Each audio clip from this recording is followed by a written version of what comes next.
If you believe the polls, and there's no reason to doubt them, Pierre Poilievre is set to be the next Prime Minister of Canada. The Conservative leader and his party have been leading in every poll taken for the last year. In fact, the last time the Liberals were out in front in a poll was May 29th, 2003, in a release by Leger for Post Media. Since then, it's only been up and up and up for Poilievre and the Conservatives. Hello and welcome to the Full Comment Podcast. I'm Brian Lilly, your host. And today we're going to talk about Pierre Poilievre and a new book that's called Pierre Poilievre, A Political Life by Andrew Lawton. Andrew is a longtime political commentator who's worked in radio, print, digital media. He's currently editor-in-chief of True North and host of the Andrew Lawton Show there. Andrew, welcome, my friend. Hey, good to be with you, Brian. Thanks for having me on. It's a fun read. It's an interesting one, and it's one that is telling me new things about a guy that I've known for 20 years now, because he was elected 20 years ago. I met him on that first campaign. But you talked to an amazing number of people. You surprised me with not only how many people you tracked down to speak about Pierre, but who and why. You spoke to journalists who interviewed him as a student, old school acquaintances, political friends and foes. How many people did you actually talk to try and get a sense of who Pierre Poilievre is and why that matters for us as we enter this next political phase? So someone else asked me this in another interview, and I had in my mind 60, and I said that, and then I went back and looked because I had a tracking document, and it was actually closer to 80 if I include conversations that I had that I didn't have an audio recording of, that were just on background or that I took some notes on. But it was pretty much pushing 80 people, and some of those were, of course, 15 minutes. They tell you the one story they have with Pierre. Others were hours and hours long, so it was actually quite a voluminous amount of information to sift through afterwards. Well, what jumps out at me is a couple of things in the book jump out at me that are important themes and consistent themes that you see in Poilievre, in his past, in his actions, that I think inform who he is today. And I'm talking about things like using unconventional campaign methods to win the nomination for that first election 20 years ago, or that he was writing about freedom while he was still a student. So, before we get into any, concrete examples or stories, what did that sort of draw for you? What does it tell you about who Poilievre is now and how he might campaign or govern if he does win? So I think there has always been in conservative politics in Canada, especially recently, this concern about leaders that cater or pander to the base, and then once they win the leadership, they all of a sudden decide to cater or pander, depending on your perspective on this, to the center. And that pivot has been very abrupt and not particularly suave for people like Aaron O'Toole, notably. And so I think with Pierre Poilievre, it is interesting to see that, in the last couple of years, he's been consistent. The stuff he talked about in the leadership race is the stuff he talks about now that he's leader. But that's not all that surprising if you go back 20 years, 25 years, and find that he was talking about the same stuff then. And that was really, I think, a standout thing in the book. There's something that stood out to me was just how little he's changed in some key philosophical ways over his journey. He was one of the finalists for Magna's If I Were Prime Minister contest. That I think it started in the late 90s, ran through the early 2000s. I'm not sure when it wrapped up, but I don't think it's going anymore. And it was in 2000 that he was one of the top 10, and he was writing all about freedom. That was the entire point, is that ultimate freedom leads to better societies, right? Yeah, he was. And it was interesting. A lot of that, it was the 2,500 word essay. He basically pulled an all-nighter to do it and get it in the mail to submit it. So it wasn't even something he really, by his admission many years ago, took that much time with. But with the exception of a few little individual things that maybe didn't stand the test of time, like the one that everyone likes pointing out is him saying that MPs should have a 2-term limit. That one obviously... And he would resign after 2 terms. Yeah, he would resign after 2 terms. That was one. And some of these populist reform policies like voter recall, that hasn't really withstood the test of time for him anyway. But generally speaking, if you look at a lot of the core overarching messaging, even some of the language and turns of phrases, I found parallels between that essay and his video announcing his leadership race in 2022. I mean, that video announcing his leadership was very unconventional. It was controversial to the Ottawa Press Gallery anyway. It was mocked heartily by a lot of the people that think they know how politics works and should work, especially him saying, I'm running to be Prime Minister of Canada. You know, how dare you say that? Well, that's kind of how a lot of Canadians think. You and I may know that's not how our system operates, but reality and perception aren't always the same thing. And people think, oh, who do I want for Prime Minister? Well, you know, none of us vote for who we want to be Prime Minister. But that was an unconventional thing. But there's another story that you tell when he was in his first nomination. And you know, I was living in Ottawa at the time. I was a local reporter. I didn't cover the nomination. I just covered him after he was trying to take on David Pratt. But I'm looking back at the names that he took on to win the nomination and went, oh, wow, he took on some heavy hitters in local Ottawa conservative circles and he won. But he, just like with the video being unconventional, he used unconventional tactics then. Tell us about that. Yeah, so I just to set the stage here for people, because this is just, you know, ancient history in some contexts. The Reform or the Alliance and PC parties had just merged, and it was the end of 2003. So all of a sudden, even though people had been gearing up for a 2004 election, there were nominated Alliance candidates and nominated PC candidates. I don't know if there was a nominated PC candidate in his riding, but there was an Alliance candidate. So when the parties merged, that Alliance candidate assumed, okay, well, I'll just run for the Conservative Party of Canada nomination and I'll win that. And then you also had a city councillor in Ottawa saying, well, I want to get in there as well. You had a member of the Lebanese community in Ottawa, a teacher, very well connected, that wanted to get in it as well. Because everyone realized that this was one of these ridings that with a merged Conservative vote would likely be, or almost certainly be, a Conservative win. And Pierre Poilievre, this 24-year-old political staffer for Stockwell Day, who had basically just moved to the riding to run there, was like, yeah, no, I want to do this as well. So he actually did stuff that right now is part of the standard candidate toolkit for nominations, but at the time wasn't. And one of them was going door knocking. He actually did canvassing, but during a nomination race, going to the doors of people he knew were Conservative members, and also going to the doors of people he thought were likely to be Conservative members or supporters just by virtue of where they were in the riding. And he sold his memberships and had a pretty solid contingent of members that had joined to vote for him when it got to that nomination meeting. But going to doors in a nomination race, you quote John Baird in the book, unheard of. Yeah. And John Baird was a political veteran at that point. He was still down at Queen's Park. He hadn't yet moved to the federal scene, but he'd been an elected guy for more than 10 years. He knew that whole area intimately, had been involved in politics for years before he was elected. So, I mean, that was something that you just wouldn't see every day. But, you know, I think that and before I go on, he beat David Pratt once he got the nomination. David Pratt was a well-respected, considered blue liberal, well-liked in Ottawa. He was Paul Martin's defense minister, and Poilievre beat him. So the two things I take from that story are that people often underestimate Pierre. And secondly, he's willing to try and do things that others won't. And I think that's what he's doing with these rallies, with this, approaching how you discuss topics with the public, how you treat the media. He's breaking the playbook wide open and saying, I'm doing it a different way.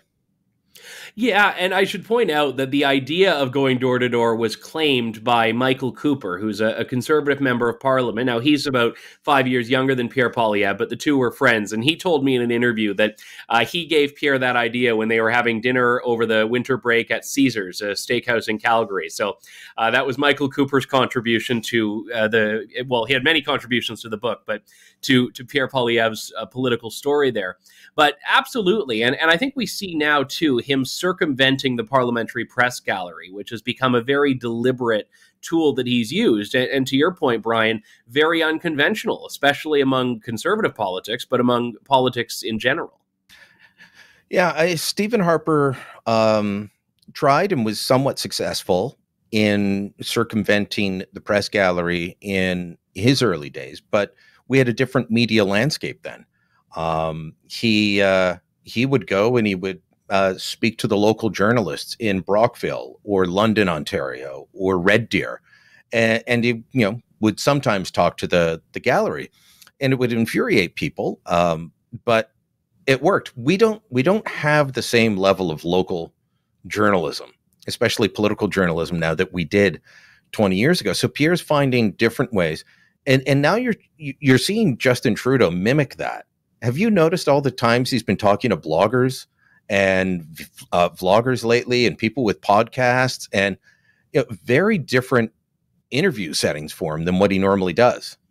Yeah, I mean, I take a bit more of a cynical view with Justin Trudeau, because I think Justin Trudeau is also reaching the realization, or has reached the realization, that he's no longer getting the ride from the parliamentary press gallery that he was, I think, a few years ago.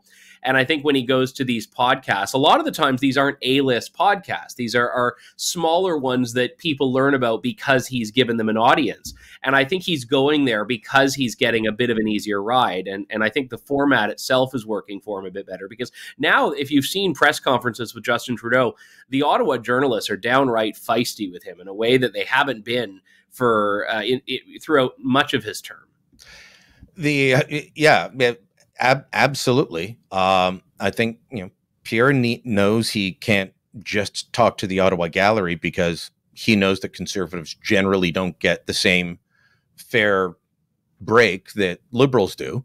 So he's known that from the start, and Trudeau's having to do it now because, well, people are onto him and figured out that the country's kind of grumpy right now. Yeah, exactly. And I think one thing, too, that's interesting is that Pierre Poilievre, and I don't know if Stephen Harper did this as much, you would know better than I, he's made a point of really speaking to a lot of the ethnic media outlets. And because a lot of these communities across Canada have these ethnic newspapers that have circulation that just dwarfs the legacy media paper of record in the city. And whenever he gets criticized for this, you'll always see there's this little sort of veiled accusation of racism. Oh, are you saying these papers aren't real? Are you saying these journalists aren't real? And I've seen that online anyway. When anyone tries to say that he's not talking to the media, he points, well, look, I've spoken to all of these people. Well, so on that, I've seen the criticism you're talking about. Suddenly, speaking of Red FM, which Trudeau does, by the way, at multi-ethnic radio station with, I don't know how many outlets they have across the country, but there's one in Mississauga. I know there's one in Vancouver. They've got a few. I've been on the one in Calgary, and the audience. I was going to say, I think massive. Calgary has one. And you're right. So there are some people saying, well, these aren't real media outlets. Why are you talking to them? But Trudeau's been on them. But I also hear from the still devoted Max Bernier PPC crowd, and sometimes Max is the one pushing this, and you'll see him post on social media, that he shouldn't be talking to these ethnic media types, or he shouldn't be going to a Gurdwara, that he is pandering, doing ethnic politics pandering, and he's just like the Liberals. How do the Conservatives deal with that? How does or should Poilievre deal with that sort of thing? So I think there are two strategies here, and one of the things that Jason Kenney did famously well was go to these ethnic communities across the country. He was immigration minister, just for context. And he earned the nickname Minister of Curry in a Hurry. That's what the Indian community labeled him. Yeah. And he would go in there and he would make a pitch. He would sell the same message that the Conservatives were selling everywhere else, but he would make sure it was heard. He'd go into these communities that might not be tapped into the sources that, a white suburban audience in Etobicoke is tapped into. And he did that very well. And there's another way of doing ethnic politics, though, which is pandering, which is where you're going into a group and you're making a very specific promise that you're never going to repeat anywhere else. And then you go to another group and you promise them something, you go somewhere else. And we've seen some politicians in recent years do that. And you're really just taking advantage of the fact that no one outside of that group is going to know what you promised them. Pierre Poilievre hasn't done that. He has done something that, from what I've seen, is far more similar to the Jason Kenney, Stephen Harper approach, where he's going in there and he's giving the same message to them. He's telling them how it applies to them. This is how the message of freedom works for you guys. This is how my approach to this issue works for you. But he's doing that in a way that does not set him up for this weird laundry list of promises that people would look at and be like, "What? Why? Where did that come from?" I haven't seen that. The video of him speaking at a Montreal synagogue where he said, "I give this same message in mosques across the country." That was a remarkable video and an openly frank one. And if that's the way he's doing it, great. I have unfortunately seen politicians of all stripes do that pandering, or not as much anymore. But once upon a time, you would regularly get politicians saying one thing in English, one thing in French, and assuming no one can speak both languages except them. Rather bizarre thing. But, so I hope it's not the pandering going on there. Max was really upset that Poilievre had gone and said, we'll get a direct flight to, what's the city in India? Amritsar. Yeah. And I thought, well, what's the problem with that? I was speaking to a British foreign service worker who's lobbying for more direct flights to Britain. People want direct flights. It is economic opportunity. And if I can jump in on that. So when I first heard that promise, I was thinking, is this that pandering type of thing? And then I looked into it, and I actually learned that the reason there aren't that is because of ridiculous government regulation. It's not to do with airlines not wanting to. It's because there was this agreement with Canada and India about the number of flights and the number of airports. So it actually is, I think, a fairly free market position that he's taking. He's saying, listen, by offering these direct flights, we're going to get rid of, to use his language, a government gatekeeping that's taking place. But because that was the one, when I first heard it, I thought, okay, is this just some weird pandering thing? And then I looked into it and realized, oh no, this is actually like government nonsense that has made it so that this flight, where there is a huge market for it, can't happen. I'd like to get your take on his handling of the media. And you talk about the incident with Urquhart from out in the Okanagan. That's on the back cover of the book. How do you like them apples? But this idea that he is hostile to the media, I've been on the receiving end as a journalist over my career of stare downs and aggressive pushback from politicians of all stripes. If you ask a question that gets under their skin, you're going to get a response. There seems to be this idea that it's only Pierre Poilievre doing that. Justin Trudeau would never do that. He's done it to me, but he wouldn't do it to the real journalist or the real media in the gallery. What is your sense of how he deals with the media as someone who is in media? So Andrew Scheer gave a very illuminating quote, which I haven't memorized, so I'm paraphrasing here in the book, in which he says that, we should basically not treat media who are hostile to us any differently than we treat the liberals who are hostile to us, which is that if they're making a political point, we should respond the exact same way. We shouldn't just have them as the sacred cow, effectively. And that's my term, not his. And I think he's speaking to, I suspect, Pierre Poilievre's mindset in this way, of that journalists are fair game. If journalists who have a tremendous amount of power to set a narrative and craft a narrative are going to come in and ask a loaded question or something he feels is a loaded question, he has a right to respond and challenge the premise. And I think there's a lot of truth to that. And look, I have a lot of people in the press gallery that I get along quite well with. I spoke to a number for the book.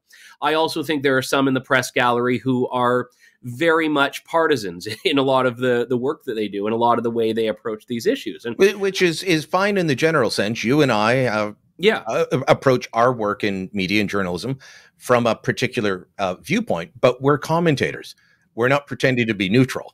No, and also, if I were to go to a Justin Trudeau press conference and not be risking arrest in doing so, I were to ask some really go in hot and ask some question, I would totally be fine with him responding and saying, well, actually, that's nonsense, and here's why. And that's, I think, his right. So it was interesting. I did speak to one journalist who said they feel Poilievre's approach, and this was not a conservative journalist. It was a legacy media journalist in the press gallery. They said Poilievre's approach actually forces them to be better. This person thinks they're saying basically, journalists need to make sure they're prepared and not go in there with a lazy, people say this question or some people think this, like go in with specifics. Well, that one with the guy in the Okanagan, some people say it's right out of Trump's playbook. Yeah. Who says that? Well, some people. You're taking a page. What page? Show me the page. that was, I mean, I don't know the guy. I feel sorry for him that, you're being embarrassed across the country. And here we are still talking about it months later. But if you go in like that, you're going to get hammered. I remember early in my career being given a question written out by my editor to ask Lucien Bouchard. And it was over the top, and I'll admit now, looking back on it, ridiculous. I'm standing in the TVA studios. He's just finished an interview on TVA in downtown Montreal, and he comes over for a scrum, and cameras are rolling, and I asked this question, and he made me look like a fool because my question was foolish. So I don't have an issue with that. If he does it too often, I wonder if people will think he comes across as too mean. I think he's got to pick his moments, but that would be about all I'd have to say there. Yeah, and which is why I talk about, and again, to mention someone you and I have both worked with, David Aiken, I talk about another episode where I think it was his first press conference or one of his first press conferences as leader on Parliament Hill. And David Aiken, was not really all that keen on not having a guarantee that Pierre Poilievre would be taking questions. And there's that moment where he's just being very belligerent, quite frankly, with, interrupting Pierre Poilievre during his prepared statement. I think something like 7 times. Yeah, and something like that is just gold for the Conservatives. Like they turned that into a fundraising letter almost immediately. And I know other journalists were rather embarrassed by the episode because it fed into the perception that Poilievre has tried to stoke about journalists. And I think that's the moment, is that he is primed right now where whenever he sees that opening to prove his point about the media, he's going to take it. And Aiken, as you say, is somebody you and I have worked with over the years or alongside. He had an office next to me at Sun News Network for 5 years. That was a surprising moment. I was surprised to see that from him. But, it is what it is. I want to talk about people's perceptions of Pierre and what you find he's really like when we come back. We got to take a quick break, but I keep hearing he's a mean guy, and I think, who have you been talking to? More when we come back. There's an idea out there that Pierre Poilievre is a mean dude, that he's always angry. And he can definitely be someone that goes in elbows up, Andrew, but I'm wondering if it's just a perception people have because of stereotypes. You and I have both hosted talk radio shows. You and I both laugh a lot on air.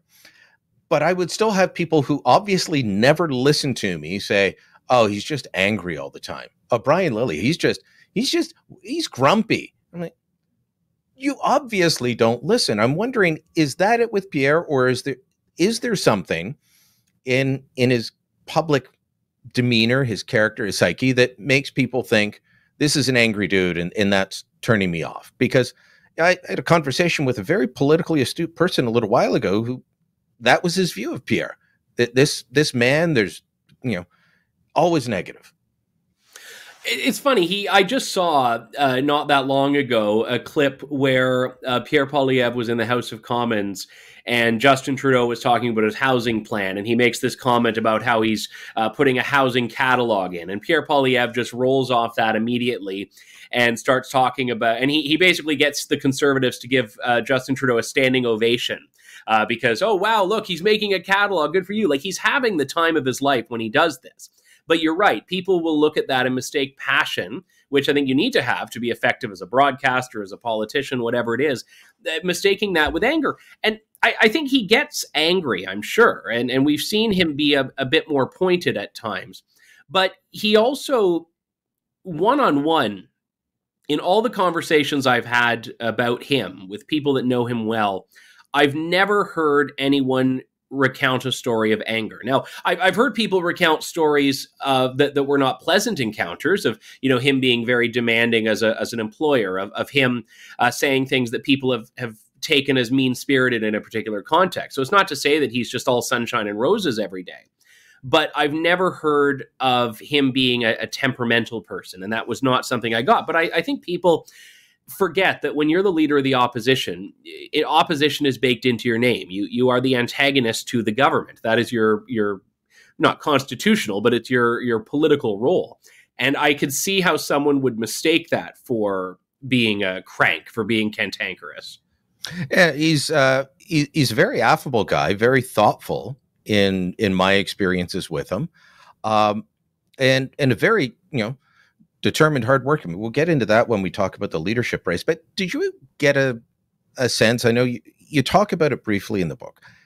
He was going to run in 2020 for the leadership of the Conservative Party, the one that Aaron O'Toole won. And I had spoken to him the night before about his launch the next morning. And I've never gotten a clear reason as to why he backed out. Did you? Well, you sort of. I have a couple of, I don't want to say theories. Well, let me just take a step back here, because one of the challenges is that it seemed very abrupt for the reason you just mentioned, that people were talking to him that night, and then the next morning he's saying he's out. And people have made the conclusion from that, understandably so, that it was really this 11th hour decision. Now, the one part I did get definitively was that the doubts had started forming much earlier. But he knew that if he was going to do it, he had to behave and act a certain way. So he was operating as though he was going to do it while he was working out these doubts, because he knew that he couldn't afford to just sit there and do nothing. So he basically was erring on the side of, I'm doing this, but he wasn't fully in it. And then there was a moment that he did speak about publicly where that night, maybe after your conversation with him, maybe you're the reason, Brian, who knows? He says, all right, I'm going to go to bed. And I'm going to wake up, and basically the first thing that I think about this is what I'm going to do. I'm going to wake up, and that's how I feel. And then he realized this is not what I wanted. Now, one of the more compelling reasons I've ever heard about that's never been reported elsewhere is that at that time, Pierre and his wife Anna were just learning about the extent of their daughter Valentina's diagnosis of autism. She has had tremendous success through therapy over the years, but she's still nonverbal. It was something they were just grappling with at that moment. And I think that family dynamic of what this is going to mean for us was really sinking in at that point. So that's the most plausible explanation I've heard. There have always been, since that withdrawal, rumors circulating of some real reason, some sinister, ominous reason. There was some big manila envelope of opposition research. There was something that he wanted to hide or bury. There's never been any evidence towards that. It's never been shared with me. People have hinted at that. It's like, okay, well, what do you have? Well, yeah, you should look into it. Well, what do I look into? Just go around and say, hey, have you heard anything about? Yeah, but I think that he just didn't feel the timing was right, and maybe there was some higher power looking out for him in that moment, because it clearly wasn't right. I mean, I don't think the story would have at all materialized the way it did for him had he been the leader in 2021. So Aaron O'Toole is fighting back against the convoy and convoy elements within his party. When he is struggling to save his leadership in February 2021, 2022. And I can't exactly say definitively that it was Pierre Poilievre that helped slip the knife in, but a lot of the people around him were part of the group that helped take out Aaron O'Toole. Did he know at that point that, all right, I'm in, we got to take care of the old leader first? So, Pierre Poilievre's hand was not on the knife. And when I say that, I mean it. Now, the point that I make in the book is that his hands were so clean on the ousting of Aaron O'Toole that it is almost conspicuously so that everyone around him wanted to make sure that there was no connection whatsoever to him. So everyone around Pierre really saw that he was the natural next leader. He was the natural beneficiary, and they really went out of their way to keep him insulated from the movements against Darren O'Toole. He did get a bit of a tip-off from one MP that, hey, get ready. And the understanding that I have about that conversation was that Pierre knew what it meant and probably did start getting ready in that moment, but was not involved. But he was basically told, hey, this is a thing that's going to happen, in not as many words. Yeah, it's just, look, it's politics and it's how it works, but O'Toole was going to be gone no matter what. But the push, a lot of it did come from people who then gathered around Poilievre immediately.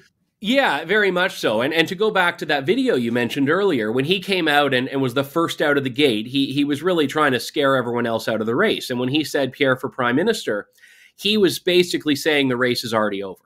I'm the leader. I'm running against Trudeau. I'm not worried about these, this Jean Charest guy, this, Ramon Bibar. Who are the? No. I'm running for prime minister. I'm the guy. And that was really the message that he was trying to send. And I think largely it worked.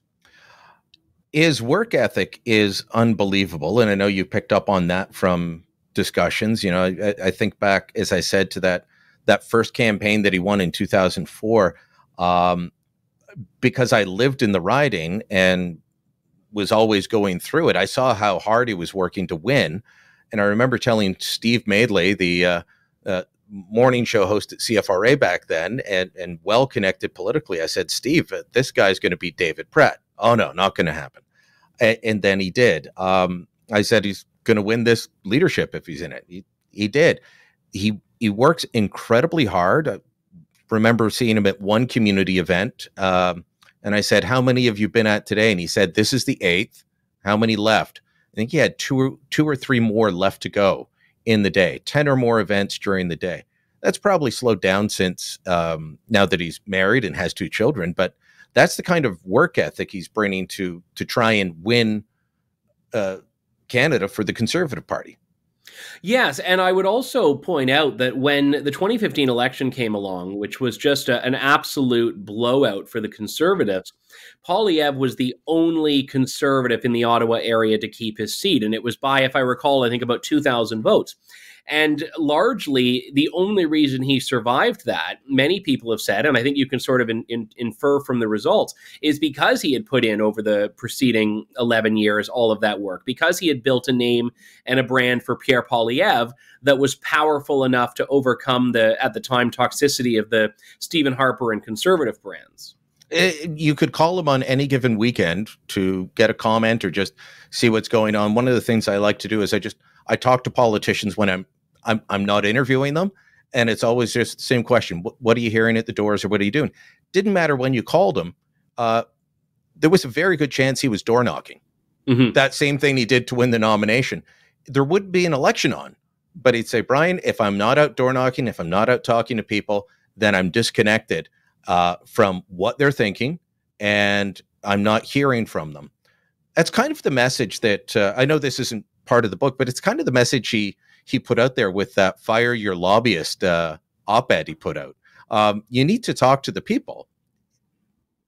Yeah, and he's been doing that. And I think what was interesting as well is that he also has in his riding of Carleton, he was originally in Nepean Carleton, a tremendous amount of public servants who are not typically a conservative demographic, people assume. But he really put in a lot of work to say to those people. Now, when I take aim at like Ottawa and government, I'm not talking about you guys. You're the real folks. You're my constituents. And he really tried to turn that into a political asset for him, and I think largely has been successful.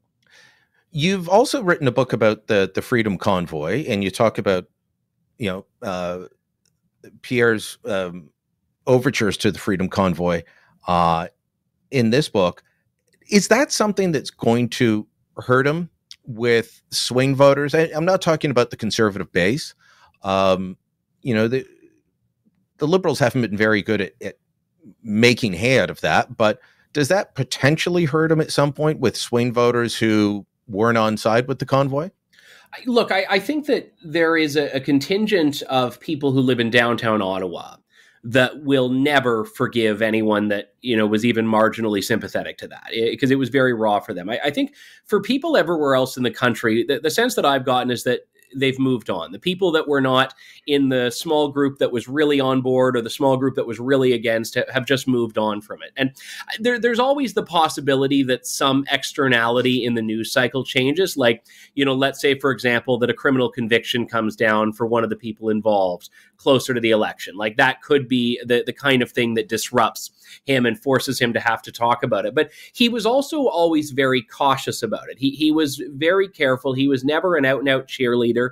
He was very measured and nuanced in his comments, and has also softened a little bit of it in interviews after the fact, I think, to try to insulate against that. During the leadership, he would make appeals to people who might have been on board with the convoy, but it was more along the World Economic Forum stuff. And I remember writing a couple of columns critical of him for that, because my basic thinking was, look, World Economic Forum is real, but if you're appealing to people who believe that Klaus Schwab actually runs Canada, which is what I was hearing from people, why aren't you talking about this? I heard that Klaus Schwab actually runs Canada. If you're appealing to that, then you are getting into some wacky territory beyond, like, WEF is wacky and weird enough without making up stuff about it. Klaus Schwab does a very good job of making himself creepy. So I was critical of some of that. But he doesn't appear to be on that anymore. The Liberals aren't yelling at him about Bitcoin anymore, but that might be because it went back up. Yeah, exactly. But let me just comment on the WEF stuff, because I've actually gone to Davos the last 3 annual meetings to cover the World Economic Forum. And I had a bit of criticism the first time from people that said something basically similar to what you said, which is that you're catering to people that believe in all these wacky conspiracy theories about the WEF.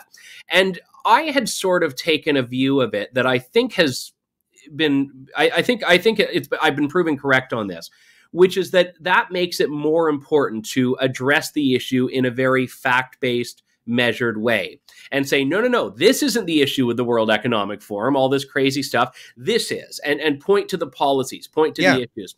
And I think that he has done that in a lot of ways. He's talking about it, and he may immediately grab in the people that have conspiratorial views about the organization. But when the point that he makes, the point that he follows up with after he's got their attention is, hey, this is this agenda they have. Hey, this is this policy we're pushing. I think you're actually bringing people away from the fringes. I mean, maybe that's an overly optimistic view, but I think that's what he could benefit from doing when he talks about that issue. And that's what I've tried to do when I cover the WEF. I would agree with that, because it can be a powerful organization, but they don't run the government. They don't control Canada. Same with Agenda. What did they switch it to now? It used to be Agenda 2020, was it? I think it was 21, and now it's 30 or 20? Agenda 21, yeah. I mean, they invented a name that sounded like a conspiracy theory. Yeah. I was... Well, and Klaus Schwab doesn't do himself any favors when he talks about penetrating the cabinets. But all of that. But it's important to pay attention to what they're doing, because those ideas do inform where our government wants to go on things. But that's the way that I always approached it. And I've been talking about them for, 15 years now. But you look at the ideas, they're crazy ideas. Make sure they're not implemented here. That's always been my view, much the way that you did in going there and reporting. Just a side note, just a very tiny town, isn't it? Oh, yeah, it is. And it's amazing that, like, everyone in the town leaves when the meeting is there, because they can just make massive, massive money by shutting down your business to, like, rent it out to, the government of, India or whatever, to have a little pavilion there. But yeah, it's very beautiful village. If I were seeking world domination, I would want to station somewhere there as well, too. But yeah, it's known for the World Economic Forum and the Spangler Cup, and more Canadians pay attention to the Spangler Cup, which is like a D-level hockey tournament. And but I still think we spend more time on that. Were you surprised after Poilievre won in September 2022 that the Liberals weren't ready with a bunch of attack ads to paint this guy as someone that suburban moms should never, ever go near? It's a strange one. And I think Normally that's what they do. That's their plan, to try to brand the guy before everyone else gets to brand him. I think the Liberals have a blind spot, though. And they have two blind spots. One of them is that they assume that everyone else sees Justin Trudeau the way they do. And the other is that everyone else sees Pierre Poilievre the way they do. Which has been the Conservative problem for a while. Yeah. And they assumed everyone hated Justin Trudeau. Why don't they hate Justin Trudeau like we do? Yeah. I think was part of their problem. Yeah. And I think that with Pierre Poilievre, they were so convinced that this is this far-right Canadian Trump, this radical terror of a candidate, that they assumed that it would spin itself, and that they hadn't quite realized that Canadians are not seeing him that way. Canadians are not. Some are, but many Canadians are not. And I think they assumed that their caricaturish perception of him was more widely held than certainly polling now, and the last 2 years has showed it is. Corey Tonight was on the podcast a couple months back, and he said that failure by the Liberals to run attack ads defining Poilievre early on might be the biggest mistake in Canadian political history, because Pierre has gone on to define himself, and those rallies attract people who were not Conservative voters before, many who were voting for other parties or not at all, and they're on Team Pierre now. They are. And again, I think that there was a time and place of this. And people have asked me, and I try to touch on it in the book, was this a case of just a runaway freight train in Canadian politics that Pierre Poilievre happened to hop on and take to victory? Or did he do this? Did he create this? And I think it's impossible to come to a conclusion that isn't both. Yes, there was a circumstance that benefited him. There was timing. There was a natural groundswell of people looking for change. But you needed someone very specific that could have harnessed that in the way that he did.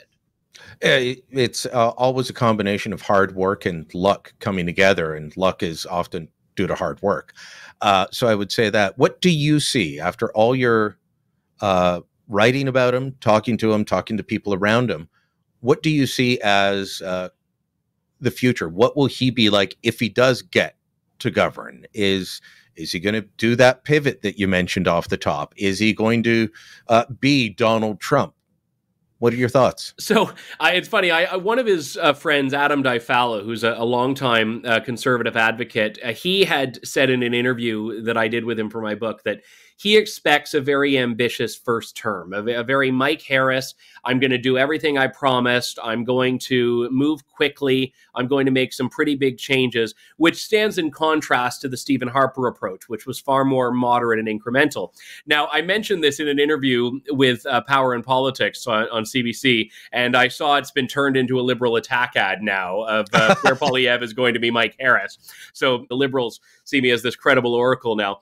But I do think there is something to that. I think that we see some pretty significant structural issues in the Canadian government right now that need big, quick action. And I think there's going to be a very eventful and forceful first 100 days, which was always that barometer for a government's tone and approach. And I think there has to be. I think if he gets elected if he takes over, he'll be taking over a very different Canada and government than Stephen Harper took over for Paul Martin.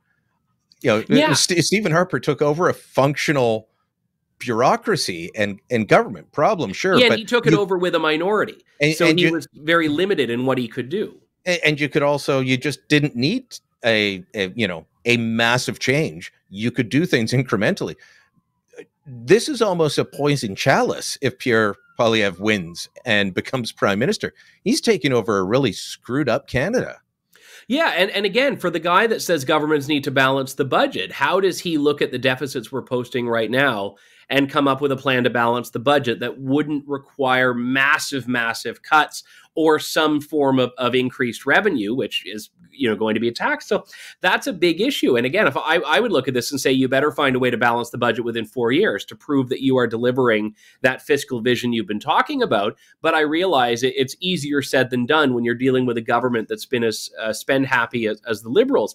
But I think philosophically, the approach that I've been told is that he doesn't want to squander a majority. He wants to go in, and if he has the power to do things, wants to actually do them. Well, it's by the time Stephen Harper took over with the majority in 2011, he'd been in office for 5 years and didn't have that energy, that desire for a great deal of change. So it'll be interesting to see what happens if and when it gets there. Andrew, thanks so much for the time. I know you've got a pile of other interviews to do. You got your day job to do. You got to get back home. So thanks for taking the time with us. Always a pleasure, Brian. Thanks so much. The book is called Pierre Poilievre, A Political Life. Read it. Get it. If I learn things, you will. Full Comment is a post-media podcast. My name's Brian Lilly, your host. This episode was produced by Andre Proulx with theme music by Bryce Hall. Kevin Libin is the executive producer. Remember, you can subscribe to Full Comment on Apple, Spotify, Amazon, wherever you get your podcast. Leave us a rating, give us a review, tell your friends about us. Thanks for listening. Until next time, I'm Brian Lilly.